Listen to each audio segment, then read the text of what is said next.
Ce qui est important de retenir, c'est que le compte-rendu de visite ne doit pas nécessairement présenter que des réussites.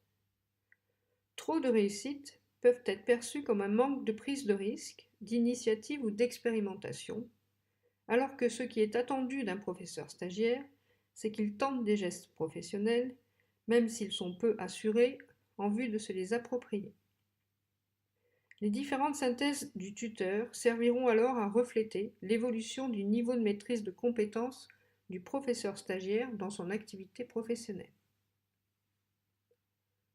Tous les stagiaires ne partent pas du même niveau de compétences et n'arrivent pas forcément à la fin de l'année de stage au même niveau de compétences.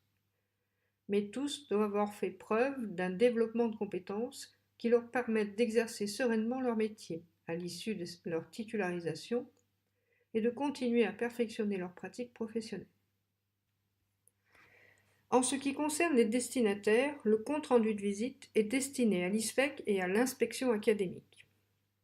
Le tuteur envoie une copie au chef d'établissement du professeur stagiaire qui se charge de le faire parvenir à l'inspection académique. Le tuteur envoie également une copie au secrétariat de l'ISFEC, à Armelle de Nanteuil, à l'adresse présente sur la diapositive. Ce premier document que vous avez à rédiger doit parvenir au plus tard le 17 novembre. Il servira de document ressource lors de la commission de suivi. Il est donc important de respecter les dates d'envoi qui vous sont indiquées pour chacun des documents, car c'est à partir d'eux que statue la commission de suivi.